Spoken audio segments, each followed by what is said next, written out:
Hello everyone, welcome to my channel Psychic Chat with Shikha Sharma.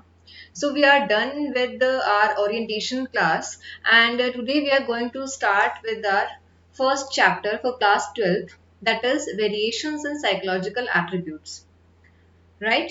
So I think without wasting time I should start with the chapter because otherwise the class will be very much lengthy. Okay. So this slide shows you that what we are going to cover under this particular chapter. The main focus of this chapter will be on intelligence, but along with intelligence, we are going to understand many small concepts. So, see what we are going to study in this chapter. The first thing we are going to understand is individual differences. Just give me a moment. Okay, what are individual differences? Yeah.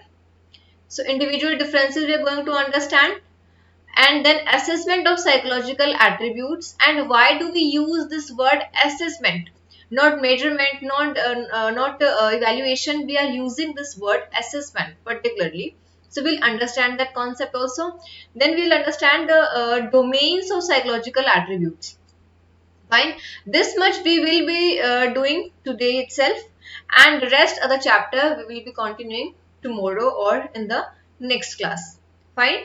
So major focus will be on intelligence on in this particular chapter. Theories of intelligence will understand, then individual differences in intelligence, because we all know कि सभी बच्चों का जो IQ है वो high IQ नहीं होता है. Many students do have lower IQ, many students do have average IQ, and many students do have high IQ, and some are gifted students, some students are there, or some individuals are there who used to have some difficulty in understanding and grabbing or learning the concepts. Fine. Then we'll understand intelligence test कि हम intelligence को किस तरीके से और किन ways से किन tests के through measure कर सकते हैं. Fine. This will be understanding. Then we'll discuss about culture and intelligence. Basically we'll be understanding कि culture का हमारे जो intelligence है उस पर क्या असर पड़ता है. ठीक है. कल्चर कहो या हमारा जो इन्वायरमेंट है उसकी बात करें हम, तो वो हमारे इंटेलिजेंस को, हमारे आईक्यू को किस तरीके से इन्फ्लुएंस करता है, that will understand. Then emotional intelligence. Intelligence और आईक्यू का हमने देखा कि क्या होता है, बट इमोशनल इंटेलिजेंस क्या है, यानी कि कोई भी इंडिविजुअल इमोशनली कितना इंटेलिजेंट है और किस इंडिविजुअल को हम एक इमोशनल इंटेलिजेंट पर्सन कहेंगे, that also we will understand, and who gave this particular concept. Then aptitude, nature and measurement. Aptitude क्या है, उसका क्या नेचर होता है, किस तरीके से हम एप्टीट्यूड को मेजर कर सकते हैं, कौन से टेस्ट हो सकते हैं आईक्यू के, तो that also we will understand. And the last but not the least, creativity. क्या क्रिएटिविटी और इंटेलिजेंस के बीच में कोई रिलेशन है, अगर हाँ तो क्या है, अगर नहीं तो क्यों नहीं है, that also we will understand. कि क्या हम ऐसा कह सकते हैं कि जो इंडिविजुअल जिसका आईक्यू बहुत ज्यादा है या हाई आईक्यू है, that is more creative than the individual whose IQ is average और low. Is that so? Like, can we say so? That also we will discuss in this chapter. Fine. And lastly, our question bank. So one class will be there. In that class, I will be discussing all the important questions from all over the chapter, and I will also let you know how to attempt that question. Fine. So this will be the first chapter of the psychology in class 12th, right? Okay. So let's start with the chapter now. So first concept that we are going to understand over here is individual differences, and the second one is situationism. Individual differences क्या है और situationism क्या है? I'll let you know. Just understand this with via an example. एक individual ऐसा है जो एक किसी भी सिचुएशन में, लेट्स से फॉर एग्जांपल आपने होमवर्क नहीं किया, ठीक है. क्लास के कोई भी दो बच्चों का हम एग्जाम्पल लेते हैं. दो बच्चे हैं जिन्होंने होमवर्क नहीं किया है. The first one is such के उसने डायरेक्टली जाके टीचर को बोला कि मैम और सर मैंने होमवर्क नहीं किया है, आई वॉज बिजी और so and so thing happened at home, और कहीं पे भी जो भी मैटर था उसने क्लियरली जाके बोल दिया कि मैंने नहीं किया, I was playing game, I was not willing to do the homework, whatsoever was the reason, उसने डायरेक्टली जाके बोला टीचर को। द सेकेंड वन इज वो सोचेगा कि अब मैं क्या जवाब दूं, कैसे बोलूं, कैसे उस चीज को हैंडल करूं, तो may be the individual will be telling a lie to the teacher, right ऐसा भी होता है ना कि हम झूठ बोल देते हैं कि नोटबुक घर पे छूट गई है, मैंने तो होमवर्क किया था, और किसी ने पेज फाड़ दिया, पेज पे पानी गिर गया, नोटबुक ये हो गया वो गया, मतलब what not.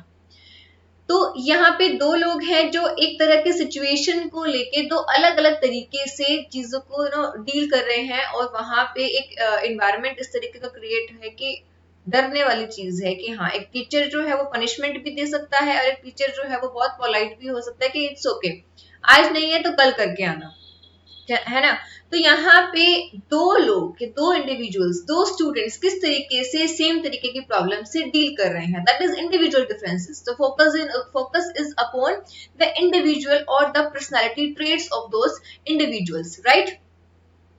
In the next concept, and that is situationism. What the situationism says कि सिचुएशन के अकॉर्डिंग हम किस तरीके से डील करते हैं।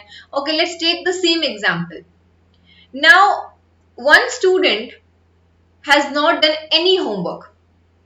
ठीक है, अब दो टीचर्स हैं, सपोज एक हिंदी और एक मैथ्स का हम एग्जांपल लेते हैं। जो हिंदी की जो टीचर है वो बहुत स्ट्रिक्ट है, and the teacher is like कि क्यों नहीं किया होमवर्क, तुम्हें अपना पाठ्यक्रम पढ़ के आना था, क्यों नहीं पढ़ के आए। And the maths teacher is little casual कि चलो ठीक है यार, बच्चे का मूड नहीं था, आज नहीं किया तो चलो कोई बात नहीं, कल जो है अपना आज का भी और जो कल का भी होमवर्क बचा है वो उसको कंप्लीट करके आना, बेसिकली फाइन। इतना टीचर ने उसको वार्निंग दी और उसको छोड़ दिया। अब द स्टूडेंट नोज कि दोनों टीचर्स के बिहेवियर में बहुत डिफरेंस है। How the student is going to deal with that situation, that depends upon the teacher और द सिचुएशन, राइट। हिंदी के जो टीचर है उनके सामने may be the student would be saying के सॉरी मैम, मैं तो नोटबुक घर पे रह गई, मैंने तो होमवर्क किया था, आप बेशक मेरे पेरेंट्स को फोन करके आप पूछ सकती हैं, मैंने तो होमवर्क किया था, सो एंड सो। और वहीं पे जो हमारा मैथ्स टीचर है उनके सामने बोलेगा कि सर मूड नहीं किया पढ़ने का, हम कल पक्का करके लाएंगे, राइट। तो यहाँ पे क्या हो रहा है, that focus is upon the situation, right. अब वहीं पे मे बी कोई थर्ड सब्जेक्ट में भी साइंस के जो टीचर हैं उनको जो स्टूडेंट है वो उनकी क्लास अटेंड नहीं करना चाहेगा, छुपने की कोशिश करेगा, या फिर जो टीचर उसने देखा है कि टीचर आज उस लाइन की नोटबुक चेक कर रही है तो हम इस लाइन में बैठेंगे, so and so करके वो बच सकता है। So the student knows how the teacher's behavior is and how the situation can become, right? किस तरीके की सिचुएशन हो सकती है वहां पे, तो उसी के अकॉर्डिंग जो स्टूडेंट है वो उस सिचुएशन से डील करता है, दैट इज कॉल्ड सिचुएशनिज्म, यानी कि the focus is upon the situation, behaviour is different in front of different individuals also, और जो हम हैं as a person हमारा बिहेवियर अलग अलग सिचुएशंस में डिफरेंट होता है, और in the same way situation wise हमारा जो बिहेवियर है वो वेरी करता है। So got the difference between individual differences and situationism, what the concept says, right? Okay, now let's move ahead. Assessment of psychological attributes. Here comes the major point कि why we are using the term assessment. We are not using the term measurement. We are not using the term evaluation. Why this word assessment? So assessment itself is a fulfilling word. Fulfilling in the sense assessment का मतलब क्या हुआ? इसमें जो एक hidden meaning है, hidden aspect जो छुपी हुई है, that is कि हम किसी भी इंडिविजुअल को सिर्फ मेजर नहीं कर रहे हैं, हम उस इंडिविजुअल को अंडरस्टैंड कर रहे हैं। तो किसी भी साइकोलॉजिकल एस्पेक्ट की जब हम बात करते हैं तो वहां पे हम असेसमेंट वर्ड को यूज करते हैं, ना कि इवैल्यूएशन को। तो ये चीज आप बिल्कुल इस चीज को गांठ बांध लें, इस चीज को अंडरस्टैंड करें और अपने माइंड में इसको नोट करें। In every psychological aspect we do use this word assessment, we don't use the word measurement and evaluation। ये आपको डेफिनेशन में सिर्फ एक्सप्लेन करने के लिए लिखा हुआ है, इसका इस वर्ड को हम नहीं कहेंगे। हम नहीं कहेंगे हमें किसी का IQ मेजर करना है, IQ इवेल्युएट करना है, no, we would be saying हमें किसी का IQ असेस करना है, गॉट इट? बिकॉज यहाँ पे इस वर्ड में जो एक हिडन मीनिंग है that is understanding. We are understanding the person, right? Or maybe the personality. Got it? So this word is hidden under this. Okay. तो नाउ असेसमेंट हम किस तरीके से कर सकते हैं, और असेसमेंट का मतलब क्या है? सिंपली द मेजरमेंट और evaluation of any attribute. Attribute क्या है ये मैं आपको बताऊंगी, बट पहले उसके पहले हम बात करते हैं असेसमेंट की टाइप्स की. दो टाइप की असेसमेंट होती है, फॉर्मल एंड इनफॉर्मल. फॉर्मल का मतलब है जैसे हम किसी भी ऑफिशियल प्लेटफॉर्म की जब बात करते हैं तो उसको हम फॉर्मल असेसमेंट कहते हैं. Simply that is objective, that is standardized and that is organized. अब तीनों वर्ड का क्या मतलब हुआ? मतलब ये हुआ कि जैसे हम एक एग्जांपल लेके बात करते हैं कि आपका जो भी 12th का एग्जाम है, कोई भी टीचर अपनी मर्जी से एग्जाम नहीं बना सकता, क्वेश्चन पेपर नहीं बना सकता. क्लास टेस्ट तो टीचर जो है वो अपने हिसाब से ले सकता है कि मुझे 2 मार्क्स का लेना है, कि क्वेश्चंस डालने हैं, कि 3 मार्क्स के लेने हैं, कि 6 मार्क्स का क्वेश्चन डालना है. That the teacher knows. वो उनके अपने खुद की विल पे है कि वो किस तरीके का टेस्ट जो है वो कंडक्ट करते हैं during the class. But whenever there are unit test या जो कि हमारे एग्जाम्स रहते हैं, मंथली एग्जाम हो या फिर आपके जो भी हाफ ईयरली एग्जाम्स हैं या प्री बोर्ड एग्जाम्स हैं, उसमें क्या होता है? टीचर एक पैटर्न पे स्टिक रहता है that is given by board. CBSE board की तरफ से जो एक एग्जाम का पैटर्न आया है, क्वेश्चन पेपर का पैटर्न आया है, उसी पैटर्न के अकॉर्डिंग टीचर जो है आपका क्वेश्चन पेपर सेट करते हैं. What is that? That is formal assessment, right? Informal assessment क्या हो जाती है? जो कि केस टू केस और असेसर टू असेसर वेरी करती है. यानी कि ये कुछ ऐसा है कि मैंने आपको बोला कि explain the importance of technology in our life. अब आपकी क्लास में जितने बच्चे हैं सबको मैंने बोला कि आप कुछ कुछ कोई भी पॉइंट थोड़ा थोड़ा आप करके एक्सप्लेन करें. सबने अपने अपने तरीके से डिफरेंट डिफरेंट पॉइंट्स बताए, राइट? अब मेरे लिए that class can be a satisfactory class. वहीं पे कोई और टीचर आता है सेम टॉपिक को असेस करने के लिए, वो क्या बोलता है? Take out a paper and write an essay. तो वो उनका पैटर्न है चीजों को असेस करने का, राइट? तो ये क्या है? असेसर टू असेसर चीजें वेरी कर रही है. Along with that individual to individual भी चीजें वेरी कर रही है. स्टूडेंट टू स्टूडेंट भी जो कॉन्सेप्ट है वो वेरी कर रहा है कि किस स्टूडेंट ने टेक्नोलॉजी की इंपॉर्टेंस को किस तरीके से एक्सप्लेन किया है. कुछ लोग ऐसे होंगे जो पैराग्राफ में मेंशन करेंगे, कुछ लोग ऐसे होंगे जो पॉइंटर्स बनाएंगे, कुछ लोग ऐसे होंगे जो एक काइंड ऑफ एक पैराडाइम और एक फॉर्मेट के हेल्प से उस कॉन्सेप्ट को बहुत इजीली एक्सप्लेन करेंगे. तो वो चीजें what is that is informal assessment. इसका कोई पर्टिकुलर पैटर्न नहीं है, that is called informal assessment. Got it? अब ये जो होता है इसमें जो मेन पॉइंट है जो हमें जिस चीज पे हमें ध्यान देना चाहिए, that is subjectivity. Informal assessment में सब्जेक्टिव इंटरप्रिटेशन का एक रूम होता है और एक कहें कि हम स्पेस होता है, राइट? हमारे उसमें क्या होता है मेन कि हम जब भी किसी भी इनफॉर्मल असेसमेंट की बात करते हैं तो वहां पे सब्जेक्टिविटी बहुत एक इंपॉर्टेंट रोल प्ले करती है. कि मेरे लिए एक क्वेश्चन हो सकता है 5 आउट ऑफ 5 मार्क्स का, वहीं पे सेम क्वेश्चन किसी और टीचर के लिए हो सकता है 3 मार्क्स का. Got it? May be I am satisfied with the answer whatever is written in that question paper और सॉरी आंसर शीट, लेकिन जो कोई और असेसर है, कोई और टीचर है, उसके लिए that answer that the way of attemptation is not that much sufficient, right? So over there the teacher will deduct the marks. तो फॉर्मल एंड इनफॉर्मल दो तरीके की असेसमेंट होती है. I think you got an idea कि किस चीज के बारे में बात कर रही हूँ. इसका एक और एग्जांपल हो सकता है, फॉर्मल असेसमेंट में हम बात करते हैं ऑब्जेक्टिव टाइप जो क्वेश्चंस होते हैं उसकी. यानी कि ऑप्शंस आपको गिवन है, उसी ऑप्शंस में से आपको एक को टिक करना है और उसमें स्कोर्स भी वेरी मच डिफाइंड है कि आपको यहाँ पे 2 मार्क्स का क्वेश्चन है कि 3 मार्क्स का क्वेश्चन है. उसके बियॉन्ड आपका जो क्वेश्चन है वो नहीं जा सकता. 1 मार्क, 2 मार्क, 1.5 मार्क, जितने मार्क्स का वो क्वेश्चन है ऑब्जेक्टिव टाइप में वो उतना ही रहेगा, राइट? या तो क्वेश्चन या तो आंसर सही है या आंसर गलत है, दो ही केसेस हो सकते हैं. इनफॉर्मल में क्या होगा? 2 नंबर का क्वेश्चन अगर है तो मे बी आपको 1 मार्क मिल रहा है, मे बी आपको 1.5 मार्क मिल रहा है. तो वहां पे एक पर्टिकुलर एक स्टैटिक पैटर्न नहीं है, that is dynamic, that keeps on changing, right? So that is informal assessment. Okay, now let's move ahead. Domains of psychological attributes. This is our last slide for today. And next जो है वो हम next video में उसके बारे में बात करेंगे. Next slide से नहीं, hold on. There is one more slide that we have to do. Okay, 2 slides we will be doing. Okay. Okay, so I'll take your 15 to 20 minutes more. I guess so. I think less than that only. Domains of psychological attributes. Domains of psychological attributes का मतलब क्या हुआ? Attribution जो word है उसका क्या मतलब है, हम उसके बारे में पहले बात करते हैं. एट्रीब्यूशन का सिंपल मीनिंग है when we are trying to explain a particular type of behaviour. ये बिहेवियर क्या है, किस तरीके से है और क्यों है. फाइन.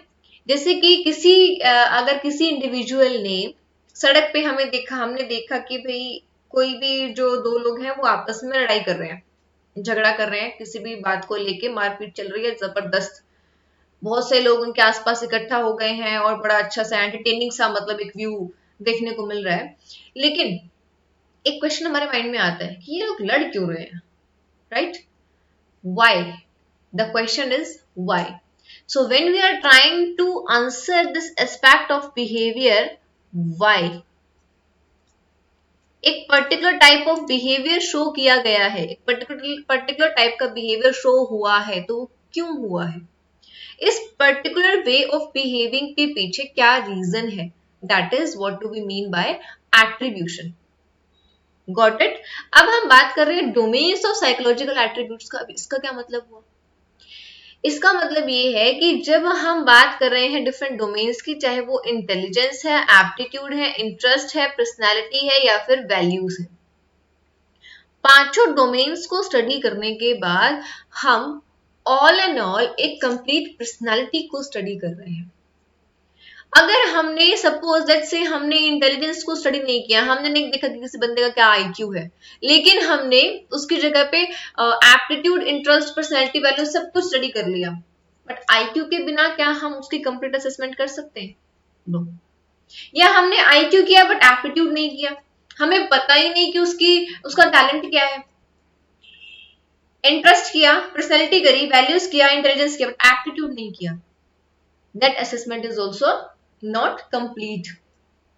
हम एक इंसान की कंप्लीट पर्सनैलिटी को डिफाइन नहीं कर सकते अगर हम इन पांचों डोमेन्स में से किसी भी एक को असेस नहीं कर रहे हैं.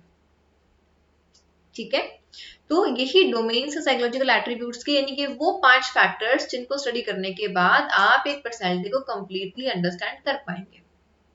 इन सिंपल वर्ड्स अगर मैं बात करूं तो this is the main meaning of domains of psychological attributes. Okay, so first one is intelligence. अब इंटेलिजेंस क्या है? इंटेलिजेंस का क्या मतलब होता है? Intelligence simply means the way to understand the world. ठीक है, हम बोलते हैं कि कोई भी स्टूडेंट को हम बोलते हैं ये स्टूडेंट बहुत इंटेलिजेंट है, ये उतना इंटेलिजेंट नहीं है, एवरेज में है और ये तो बहुत ही डल है. दैट सिंपली मीन्स कि एक इंडिविजुअल का आईक्यू कितना अच्छा है, एवरेज है या फिर लो आईक्यू है, राइट? अब जो हाई आईक्यू वाले जो स्टूडेंट होते हैं उनकी क्या कैरेक्टरिस्टिक्स होती हैं, क्या नहीं होती है, इसके बारे में हम आगे पढ़ेंगे सेम चैप्टर में जब हम इंटेलिजेंस को डिस्कस करेंगे. यहाँ पे मैं सिर्फ आपको एक डेफिनेशन डिफाइन कर रही हूँ, वो भी थोड़ा सा. इंटेलिजेंस की जो एक मेन डेफिनेशन है वो ये है कि किस तरीके से कोई भी इंसान अपनी लाइफ की जो प्रॉब्लम्स है, सिचुएशंस है, उनको कैसे फेस कर रहा है, लाइफ के जो चैलेंजेस है उनको कैसे फेस कर रहा है. अब फेस तो करना है. अब सपोज फॉर एग्जाम्पल हम एक सिचुएशन का एग्जाम्पल लेके चलते हैं कि कोई भी एक इंडिविजुअल है और उसको पैसों की बहुत जरूरत है. ठीक है, कहीं पे कुछ भी ऐसा हो गया है कि मतलब उसको बस पैसों की जरूरत है, उसको चाहिए 1,50,000 कुछ ऐसा उसको अमाउंट चाहिए फॉर एग्जाम्पल. अब the individual is not having any penny. वो क्या सोचता है कि मैं पैसों को किस तरीके से अरेंज कर सकता हूँ. मे भी उसके पास थोड़ा बहुत कुछ गोल्ड रखा होगा, वो गोल्ड बेचने की कोशिश करेगा या सोचेगा बाइक है, गाड़ी है, स्कूटी है, क्या है वो बेचने की कोशिश करेगा. ये मे भी सोचेगा कि अच्छा ऐसे करूं या मैं किससे पैसे ले सकता हूँ. यानी कि जितने उसके पास रिसोर्सेज अवेलेबल होंगे वो उनको यूज करने की कोशिश करेगा, राइट? ये एक पॉइंट है। तो इन द सेम वे जब हम कोई भी लाइफ की प्रॉब्लम को फेस कर रहे हैं तो हमारे पास बैकअप क्या है, हमारे रिसोर्सेज क्या है, जब हम उनको प्रॉपरली यूज कर रहे हैं अपनी लाइफ के प्रॉब्लम्स को सॉर्ट आउट करने के लिए, that is called intelligence. Fine. यानी कि हर एक वो इंडिविजुअल इंटेलिजेंट है जो अपनी लाइफ की इश्यूज को, लाइफ की प्रॉब्लम्स को बहुत अच्छे से और पॉजिटिवली डील कर पा रहा है। Got it? Okay. Next is aptitude. Aptitude हमने आपने सुना होगा एप्टीट्यूड टेस्टिंग के बारे में। उसका क्या मतलब होता है, क्यों हम एप्टीट्यूड के टेस्ट लेते हैं? See here understand two three major जो टर्म्स है उनके ऊपर फोकस करिएगा। Intelligence, sorry, individual's underlying potential. Underlying मतलब छुपी हुई, पोटेंशियल मतलब काबिलियत, फॉर एक्वायरिंग स्किल। एक्वायरिंग का मतलब लर्न करना, एक्वायर करना, सीखना, स्किल्स। किसी भी स्किल को सीखने की, लर्न करने की, अंडरस्टैंड करने की जो उसकी छुपी हुई पोटेंशियल है, काबिलियत है, उसको हम एप्टीट्यूड कहते हैं। यानी कि कोई भी एप्टीट्यूड टेस्ट क्या बताता है कि so and so person, so and so individual is able to learn or grab the concept properly or not. Got it? कोई भी इंडिविजुअल हमें यही बताएगा कि जो हमारा एप्टीट्यूड टेस्ट है वो क्या बताता है कि इंडिविजुअल हम एक पर्टिकुलर टाइप के स्किल को लर्न करने के लिए तैयार है या नहीं है, या वो लर्न कर सकता है या नहीं है, इंडिविजुअल की उतनी पोटेंशियल है या फिर नहीं है। सो डिफरेंट टाइप के एप्टीट्यूड टेस्ट हो सकते हैं, इसके बारे में भी हम बात करेंगे। जब हमने देखा ना, हमने इनिशियल स्लाइड में देखा था, जो फर्स्ट स्लाइड थी उसमें हमने क्या देखा था कि एप्टीट्यूड करके एक हम टॉपिक भी इस चैप्टर में पढ़ेंगे। फाइन, तो that also will be discussing in that particular topic. Okay. Next is interest. Interest का मतलब क्या है? अगर मैं आपसे पूछूं कि आपके पास ऑप्शन है कि आप चाय पियेंगे या कॉफी पियेंगे, maybe somebody will say coffee, somebody will say chai, right? तो what is that? That is preference। कि आपने जितने भी अवेलेबल ऑप्शंस हैं उसमें से आपने प्रेफरेंस किसको दी, राइट? वैसे ही आपके पास सपोज 5 सब्जेक्ट्स हैं इन क्लास 12, आपके पास 5 सब्जेक्ट है पढ़ने के लिए। पांचों में से जब आप पढ़ाई करने बैठते हैं तब प्रायोरिटी किसको देते हैं, प्रेफरेंस किसको देते हैं? That is your interest. यानी कि आप सोचेंगे कि चलो मेरा ना इकोनॉमिक्स का सिलेबस बहुत लैक कर रहा है, मैं उसको उठा के पढ़ता हूँ, लेकिन दिल क्या कहेगा कि नहीं यार इंग्लिश पढ़, वो ज्यादा अच्छी है, साइकोलॉजी पढ़, वो ज्यादा अच्छी है। होता है ना? दैट इज आवर प्रेफरेंस कि हम क्या सब्जेक्ट पढ़ना चाहते हैं, यानी कि हम किसको इंपॉर्टेंस दे रहे हैं ओवर द अदर सब्जेक्ट्स और अदर में भी अदर थिंग्स। किसी में भी आप एग्जाम्पल ले सकते हो। कोई एक पर्टिकुलर पर्सन ऐसा होगा जिसका टाइम स्पेंड करना आपको बहुत अच्छा लगता होगा, कोई एक पर्सन ऐसा भी होगा जो आपको बिल्कुल पसंद नहीं होगा। Fine, so that is our interest. Okay. Personality क्या है? अब जब हम पर्सनैलिटी की बात करते हैं तो यहाँ पे भी हम एक दो जो मेन टर्म्स हैं उनसे ऊपर फोकस करेंगे, that is relatively and enduring characteristics. Characteristics समझते हैं सब? ठीक है, इसको एक्सप्लेन करने की जरूरत नहीं है। एंड्यूरिंग मतलब लॉन्ग लास्टिंग, रिलेटिवली मतलब कंपैरेटिवली। फाइन। हमारी पर्सनैलिटी में बहुत सारी कैरेक्टरिस्टिक्स होती हैं।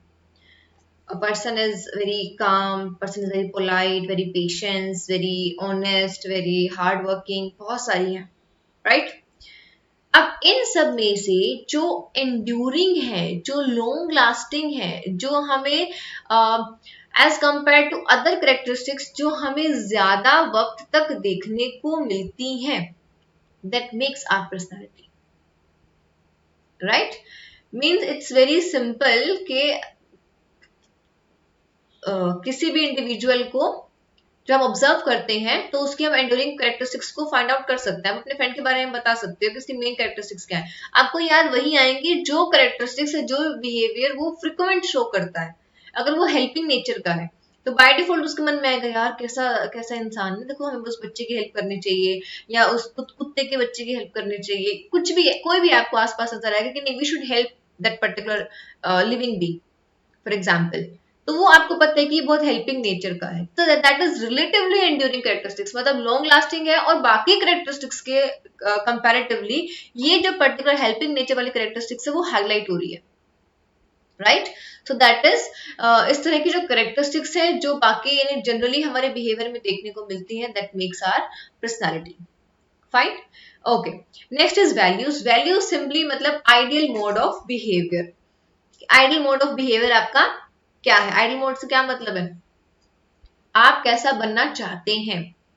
हम हमारे ना अपने आप से बहुत सारी कंप्लेंट्स होती है कि नहीं यार मैं जल्दी नहीं उठ पाती हूँ, जैसे मुझे है मैं जल्दी नहीं उठ पाती हूँ ऑनेस्टली, या फिर मैं चाय बहुत पीती हूँ, या फिर मे बी मैं मुझे बहुत जल्दी गुस्सा आ जाता है, मैं चिड़चिड़ा क्यों जाती हूँ इतनी जल्दी, मतलब बहुत सारी इस तरह की चीजें हैं। That is not our ideal behaviour कि मतलब मैं ऐसा नहीं बनना चाहती बट कुछ चीजें मेरे अंदर हैं and I generally complain about that. So what is the ideal mode of behaviour कि मैं कैसा बनना चाहती हूँ, that makes our values. Fine. यानी कि अगर मैं बहुत गुस्से में हूं और मुझे मुझे पसंद नहीं है मेरा गुस्सा करना, या मुझे मेरा चिड़चिड़ा होना पसंद नहीं है बिल्कुल भी, वही सेम बिहेवियर मुझे सामने वाले इंसान का भी पसंद नहीं आएगा। ये क्या बात हुई? मतलब ऐसे थोड़ी ना, मतलब हो सकता है कि अच्छा आप छोटी छोटी बातों के ऊपर ऐसे गुस्सा करेंगे, तो वो एक जो बिहेवियर है, एक वो जो व्यू पॉइंट है, that will be visible in my behavior or in my thoughts, right? So that makes our values or maybe ideal mode of behavior. Got it? और इन सब चीजों के बारे में हम पता कर सकते हैं by using psychological testing. Okay, what are the psychological testing? I'll take more 10 minutes or maybe 5 to 7 minutes of yours. Okay, let's understand this next slide, and this is the last slide for today. Methods of assessment in psychology. First one is psychological assessment, यानी कि आप कौन से methods को use करके हमारे जो psychological attributes हैं उनको आप असेस कर सकते हैं। Fine, very simple. Psychological test क्या होते हैं? आपने प्रैक्टिकल किया होगा कोई ना कोई, अभी तक तो आप आई एम श्योर कर चुके होंगे। मे बी प्रैक्टिकल नहीं किया होगा तो कोई और आपने टेस्ट किया होगा। अगर आपके स्कूल में काउंसलर है तो उन्होंने डेफिनेटली कोई ना कोई आपके ऊपर टेस्ट अप्लाई किया होगा। दैट इज साइकोलॉजिकल टेस्ट, जिसमें आप पेपर पेन को यूज करके आप स्टेटमेंट्स के आंसर देते हैं। ठीक है। साइकोलॉजिकल टेस्ट किसी भी टॉपिक पे हो सकता है, आपकी वैल्यूज पे, आपकी एडजस्टमेंट पे, आप कितना अच्छे से एडजस्ट कर पा रहे हैं अपने इन्वायरमेंट में, आपके फ्रेंड्स कौन कौन हैं, आपके बिहेवियर में भी बहुत सारी चीजें हो सकती हैं जिनको आप ऑब्जर्व कर सकते हो, आपकी पर्सनैलिटी की टाइप कैसी है, और आपके अंदर ऐसी कौन सी चीजें हैं, ऐसे कौन से करेक्टरिस्टिक्स हैं जो आपको बिल्कुल पसंद नहीं है। मतलब डिफरेंट डिफरेंट एस्पेक्ट में आप किसी भी एस्पेक्ट में साइकोलॉजिकल टेस्ट प्रिपेयर कर सकते हैं और उसको सॉल्व कर सकते हैं। हाँ, प्रिपेयर वही करेंगे जो ऑफकोर्स पीएचडी कर रहे हैं, राइट? आप स्कूल लेवल पे उसको प्रिपेयर नहीं कर सकते हैं, लेट मी टेल यू। तो that is psychological test. That test is objective and standardized. Maximum जो साइकोलॉजिकल टेस्ट होते हैं उसमें क्या होता है कि ऑब्जेक्टिव टाइप क्वेश्चंस होते हैं, ऑप्शंस दिए होते हैं, उसमें से आपको एक को टिक करना है, और उसका एक स्कोरिंग मेथड होता है कि if so and so statement में अगर ऑप्शन ए टिक किया है तो उसके लिए हम 3 स्कोर करेंगे, ऑप्शन बी टिक किया है तो उसके लिए 2 स्कोर होगा, और ऑप्शन सी टिक किया है तो उसके लिए 1 स्कोर होगा। तो दैट इज डिफाइंड। एक स्कोरिंग का मेथड होता है, उसके अकॉर्डिंग वहां पे डिफाइन किया होता है कि आपको इस टेस्ट की स्कोरिंग कैसे करनी है। स्कोरिंग करने के बाद जैसे हम पेपर चेक करते हैं, हर एक क्वेश्चन को हम चेक करेंगे, उसमें मार्क्स देंगे, होता है ना, वैसे ही हम हर एक स्टेटमेंट के सामने उसमें स्कोर लिखते हैं, स्कोर को हम ऐड करते हैं, जो भी हमारा रिजल्ट आता है उसके अकॉर्डिंग हम वापस जाते हैं जो टेस्ट का मैनुअल है, मैनुअल में फिर हम देखते हैं कि क्या जो पर्टिकुलर स्कोर है वो क्या शो कर रहा है, राइट? कि किस तरीके की आपकी पर्सनैलिटी हो सकती है। That is what is psychological test. और साइकोलॉजिकल टेस्ट में कभी भी सही और गलत आंसर्स नहीं होते, और ना ही कोई भी आपके आंसर्स को, आपके रिस्पॉन्सेस को उसमें रीड करता है। It has a separate scoring method, और उसी के अकॉर्डिंग उस टेस्ट की स्कोरिंग करी जाती है। Got it? That is completely confidential. Fine. अगर आप नहीं चाहते हैं तो आपके टेस्ट का स्कोर, आपके टेस्ट का रिजल्ट कोई भी काउंसलर, कोई भी साइकोलॉजिस्ट किसी के साथ भी डिस्कस नहीं करेगा। That is the major thing. और इस चीज के बारे में, एथिक्स के बारे में आई थिंक आप पढ़ चुके हैं क्लास 11th में, चैप्टर 2 एथिक्स, उसमें आया था रिसर्च वाले में, अगर आपको याद हो तो। चलिए नेक्स्ट हम पढ़ते हैं इंटरव्यू के बारे में। इंटरव्यू सबने देखा है टीवी पे होते हुए, देखा है ना? सुधीर चौधरी का आता है, आई थिंक आज तक पे है वो शायद, आई डोंट रिमेम्बर कौन सा चैनल है, मुझे याद नहीं है। बट इंटरव्यू सिंपली मीन्स आमने सामने जब दो लोग बैठ के कोई भी इंफॉर्मेशन शेयर कर रहे हैं, वेरी सिंपल। बट साइकोलॉजी में इंटरव्यू कहाँ से आ गया, हम कहाँ पे इंटरव्यू को यूज करते हैं? अब अगर आप काउंसलिंग के लिए जा रहे हैं, आप जाते हैं अपने काउंसलर के पास काउंसलिंग के लिए जाते हैं, है ना? या आपको कोई प्रॉब्लम है, आपके टीचर ने आपको ऑब्जर्व किया कि बच्चा बहुत अच्छा परफॉर्म कर रहा था बट परफॉर्मेंस अब डाउन आने लगी, क्या हो रहा है? तो टीचर भी आपको बुलाते हैं, सेपरेटली बुलाते हैं ना, कि क्या बात है बेटा, परेशान तो हो, क्या है क्या नहीं, सब बताते हैं, डिस्कस करते हैं हम। वो क्या है? इंटरव्यू है। Very simple. Counselling itself is an interview. Got it? जब हम 1 to 1 बैठ के आपस में चीजों को डिस्कस कर रहे हैं और हम एक किसी भी चीज को, there is a particular motive of any interview, right? ऐसा नहीं है कि हम रैंडमली हम बात कर रहे हैं, फ्रेंड्स बैठ के बात कर रहे हैं, और भाई क्या हाल चाल, बढ़िया, सब क्या चल रहा है लाइफ, ये that is not an interview. Okay, it's a formal process, और फॉर्मल प्रोसेस होने के नाते क्या होता है, इसका एक पर्टिकुलर मोटिव होता है, उस मोटिव से जुड़े हुए क्वेश्चंस होते हैं, और वो क्वेश्चंस के जो आंसर्स हैं वो हम रिकॉर्ड करते हैं। रिकॉर्ड इन द सेंस आप वॉइस रिकॉर्डिंग कर सकते हैं, आप उसको लिख सकते हैं कि आपने क्या आंसर दिया, right? That is interview. Next is case study. Case study is very simple. जैसे हम अगर किसी के बारे में, किसी की बायोग्राफी अगर हम लिख रहे हैं, तो हम क्या करते हैं? अगर सपोज किसी ने जो MS धोनी जो मूवी बनाई थी धोनी की, उसने जो मूवी बनाई है, उसने क्या किया है? उसने धोनी की लाइफ को इन डेप्थ स्टडी किया है। अब सुशांत सिंह राजपूत, जिसने उस पर्टिकुलर एक्टर के, उस पर्टिकुलर कैरेक्टर, सॉरी, जो क्रिकेटर है, उसके रोल को डिस्प्ले किया है, उसके रोल को एक्ट किया है, उसने धोनी की कंप्लीट लाइफ को ऑब्जर्व किया है, उसके बैठने का, उठने का तरीका, खाने का तरीका, बात करने का तरीका, उसकी फैमिली का रिलेशन कैसा है, everything he has observed. That is case study. कि हम एक पर्टिकुलर एस्पेक्ट को, एक पर्टिकुलर इंडिविजुअल को कंप्लीट स्टडी करते हैं, ठीक है? That is case study. Next is observation. Observation simply means जब हम किसी को ऑब्जर्व करते हैं। ऑब्जर्व कैसे करते हैं मैं आपको बताती हूँ। जब हम साइकोलॉजिकल लेवल पे, या जब भी कोई काउंसलर या साइकोलॉजिस्ट किसी भी इंडिविजुअल को ऑब्जर्व करता है, तो वो किस तरीके से करता है, उसका एक रफ पैटर्न मैं आपको बता देती हूँ। उसमें क्या होता है, सपोज कोई पेरेंट या कोई टीचर आपके पास किसी काउंसलर के पास आता है, बोलता है कि सो एंड सो जो बच्चा है वो बहुत नोटी है, क्लास में बहुत परेशान करता है, डिस्टर्ब करता है क्लास को। कई सारी उन्होंने जो है कंप्लेंट्स अपने काउंसलर को बताई है कि बच्चा है बहुत परेशान करता है, ठीक है? Now the counsellor will cross check the information. जो काउंसलर है वो बच्चे की क्लास में जाएंगे, बैठेंगे, और जो बिहेवियर टीचर ने रिपोर्ट किए थे उनकी एक लिस्ट बना के अपने साथ चलेंगे कि कौन से पर्टिकुलर बिहेवियर को उनको ऑब्जर्व करना है। क्योंकि जब आप नॉर्मल बैठे हो क्लास में, आप बहुत सारे ऐसे एक्टिविटीज और ऐसे बिहेवियर भी कर रहे हो जो काउंसलर के लिए इंपॉर्टेंट नहीं है, जो उसको ऑब्जर्व करने की जरूरत नहीं है, राइट? उन बिहेवियर को हम इग्नोर करेंगे और हम सिर्फ उन्हीं बिहेवियर्स पे फोकस करेंगे जो हमारे मतलब के हैं। जैसे कि कितनी बार बच्चा क्लास में खड़ा हुआ, नोट कर लिया हमने 10 टाइम्स। कितनी बार बच्चे ने बात करी, 15 टाइम्स। कितनी बार बच्चे ने टीचर को बीच में डिस्टर्ब किया, मैम मैम मैम या सर बोल बोल के, कितनी बार उसने परेशान किया, 5 टाइम्स। खिड़की के बाहर कितनी बार देखा, 7 टाइम्स।